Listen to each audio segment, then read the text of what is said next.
Shalom, salam sukacita damai sejahtera dari Tuhan Yesus Kristus di pagi hari ini yang menyertai kita.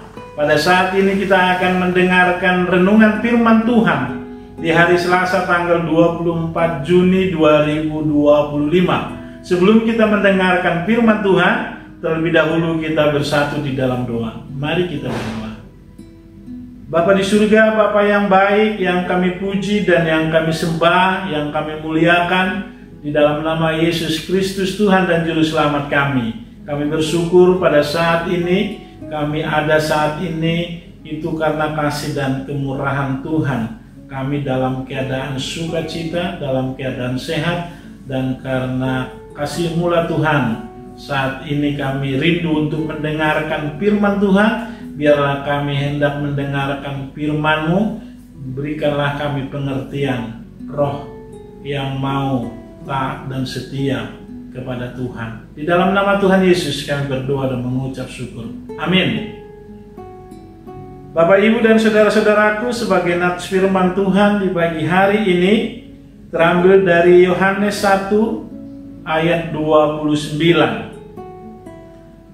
Pada keesokan harinya Yohanes melihat Yesus datang kepadanya, dan ia berkata, "Lihatlah anak domba Allah yang menghapus dosa dunia." Sebagai topik firman Tuhan saat ini, kesaksian Yohanes Pembaptis sebagai hamba yang setia dan jujur kepada Tuhan. Bapak, Ibu, dan saudara-saudaraku, tentu kita sebagai anak-anak Tuhan diminta kita untuk menyaksikan akan kasih dan kebesaran Tuhan di dalam kehidupan kita.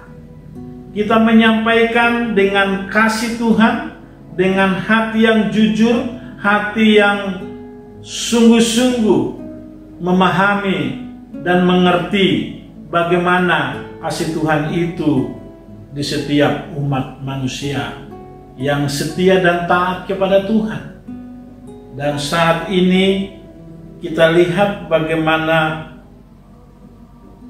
Yohanes Pembaptis menyatakan kebenaran akan kedatangan Tuhan Yesus Kristus sebagai Tuhan dan Juru Selamat, sebagai penyelamat hidup kita sebagai orang yang berdosa, sehingga kita boleh menerima kasih karunia keselamatan itu datangnya dari Tuhan dengan hati yang mau bertobat.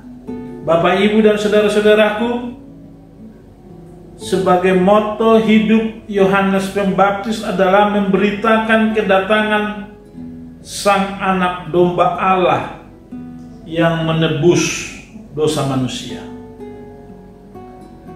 Anak domba Allah itu adalah Yesus Kristus. Di dalam menjalankan tanggung jawabnya, Yohanes Pembaptis bertindak jujur, tulus, hatinya lurus, dan apa adanya, sesuai dengan perintah Tuhan, sesuai dengan kehendak Tuhan. Itu yang dia mau sampaikan kepada setiap orang, dan dia tidak mengambil kesempatan untuk menjadi terkenal atau terhormat. Sebaliknya, ia memusatkan seluruh hidupnya untuk bersaksi, untuk menyatakan kebenaran di dalam pribadi Yesus adalah Mesias, Juru Selamat dunia.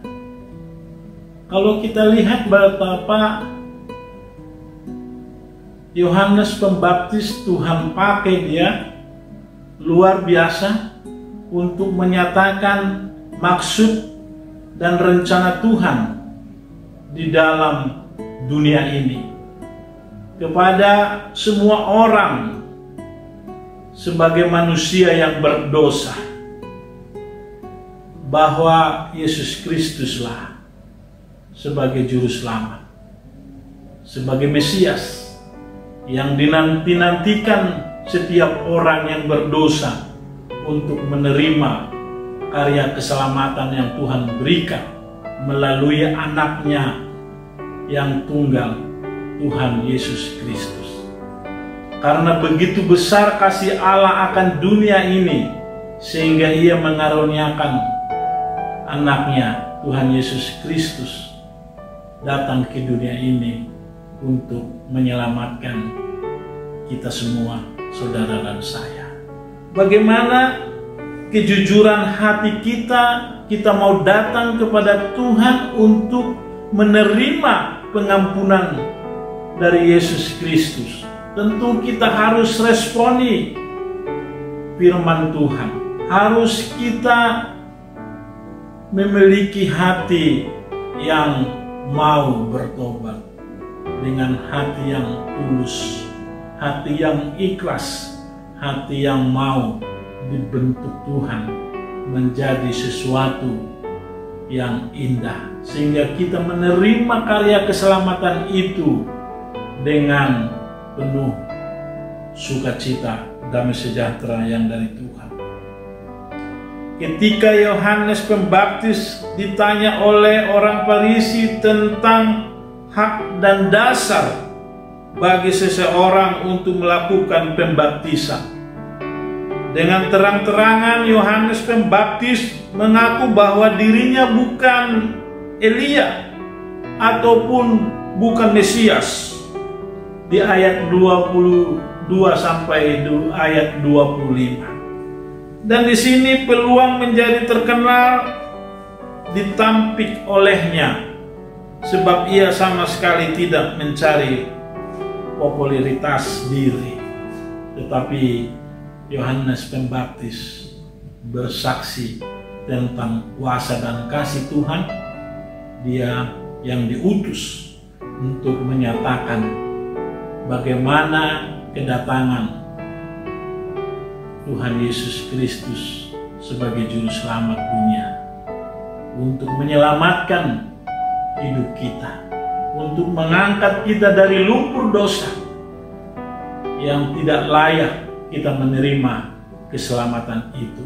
Tetapi inisiatif Tuhan untuk menolong kita sebagai umat ciptaannya yang sudah jatuh di dalam dosa, sehingga kita beroleh keselamatan yang dari Tuhan. Yohanes Pembaptis tidak ada keinginannya untuk lebih popularitas, untuk membanggakan dirinya, tetapi dia memiliki hati yang rendah hati, bahwa dia bukan sebagai Elia atau sebagai juru selamat, tetapi Tuhan Yesus adalah yang Tuhan utus untuk menyelamatkan kita. Itu sebabnya di ayat ini Yohanes melihat Yesus datang kepadanya dan dia berkata, "Lihatlah anak domba Allah yang menghapus dosa dunia."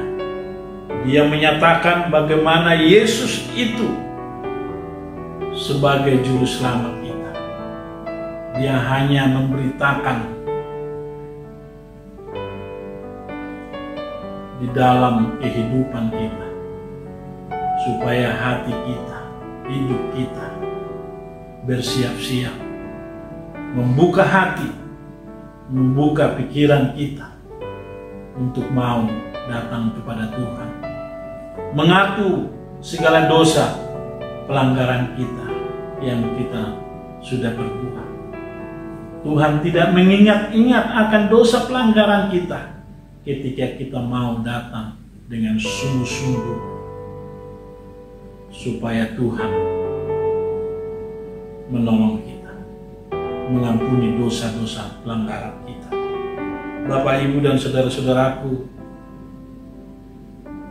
Yesus datang kepadanya Secara spontan Yohanes Pembaptis dengan jujur berkata kepada murid-muridnya, "Lihatlah anak domba Allah yang menghapus dosa dunia."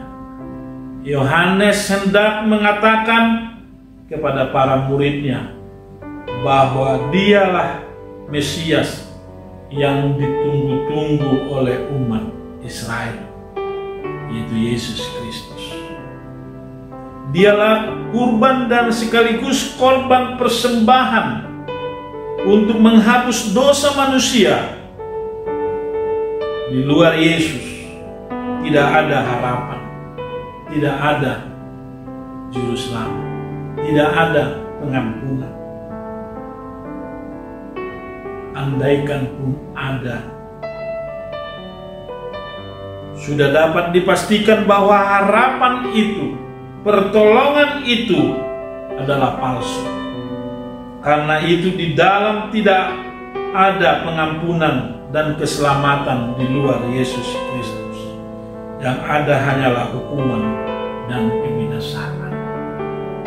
Dan kehidupan di dalam dunia ini adalah sementara, menuju kesia-siaan. Tetapi di dalam Yesus Kristus ada kehidupan, ada sukacita, ada pengharapan yang hidup, yang pasti kita menuju kehidupan, kekekalan di dalam Tuhan melalui anaknya Yesus Kristus sebagai juru selamat kita. Saudaraku yang baik hati, bagaimana Yohanes Pembaptis dapat meyakinkan kebenaran itu kepada orang banyak dengan memberi kesaksian bahwa Allah yang mengutus untuk membuka jalan bagi Yesus dalam memberitakan tanda sebagai ciri khusus seorang Mesias, yaitu roh yang membentuk mirip merpati. Tanda itu membuktikan bahwa Yesus adalah anak Allah yang dikasihi. Saudara-saudaraku yang dikasihi, marilah kita meneladani Yohanes Pembaptis yang bukan hanya bekerja dengan jujur dan konsisten untuk kemuliaan hormat hanya bagi nama Tuhan, tetapi juga berani mengambil sikap dan pilihan untuk tidak populer di mata dunia. Alasan bahwa Tuhanlah yang dipuji, Tuhanlah yang dimuliakan, bukan berorientasi kepada diri pribadi Yohanes Pembaptis, tetapi kemuliaan, hormat hanya bagi nama Tuhan. Allah yang lebih dimuliakan oleh banyak orang, Tuhan yang memberkati setiap kita. Di dalam kehidupan ini, Bapak, Ibu, dan saudara-saudaraku, kita juga sering diperhadapkan situasi kondisi supaya kita lebih kelihatan, lebih dihormati, lebih dihargai. Tetapi di dalam hati yang jujur, hati yang ikhlas, hati yang rendah hati, walaupun kita sering tersakiti, bahkan sering kita tidak diperhitungkan, sering kita tidak diresponi dengan baik oleh dunia ini, dengan banyak orang, tetapi karena kita menyaksikan kebesaran dan kuasa Tuhan, biarlah Tuhan yang dipuji dan dimuliakan.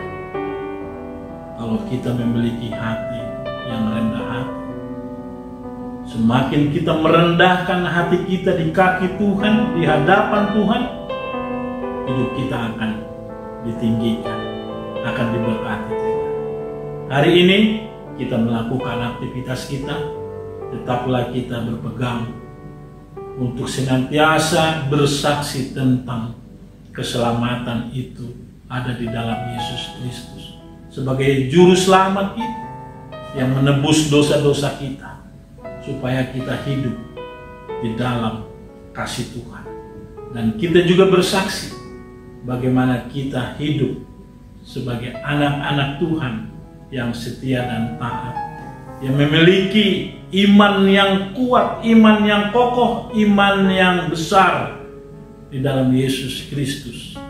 Kita ada kesetiaan, ketaatan untuk terus berdoa, bersekutu, memuji dan memuliakan nama Tuhan. Orientasi hidup kita adalah untuk kemuliaan dan hormat bagi nama Tuhan. Amin. Mari kita berdoa. Terima kasih Bapa di surga, firman-Mu mengingatkan kami supaya kami terus menceritakan, bersaksi tentang keselamatan yang Tuhan Yesus Kristus kerjakan dalam hidup kami, supaya kami menjaga hati, iman kami, supaya kami setia dan taat kepada Tuhan. Biarlah kami terus menyuarakan keselamatan itu dengan hati yang jujur, hati yang ikhlas, untuk hormat kemuliaan hanya bagi nama Tuhan yang dipuji dan dimuliakan. Dan kami siap untuk melakukan aktivitas kami hari ini.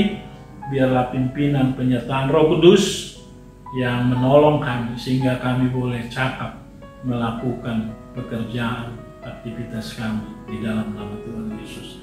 Ampunilah Tuhan segala dosa pelanggaran kami sesama kami manusia, terlebih di hadapan Tuhan. Ketika kami menerima pengampunan dari Tuhan, kami beroleh hati yang bijaksana, sukacita dan sejahtera, dan berkat-berkat-Mu turun atas kami. Di dalam nama Tuhan Yesus Kristus kami berdoa dan mengucap syukur. Amin. Kasih karunia dari Tuhan Yesus Kristus, cinta kasih dari Bapa di surga, persekutuan Roh Kudus menyertai kita hari ini sampai selama-lamanya. Amin.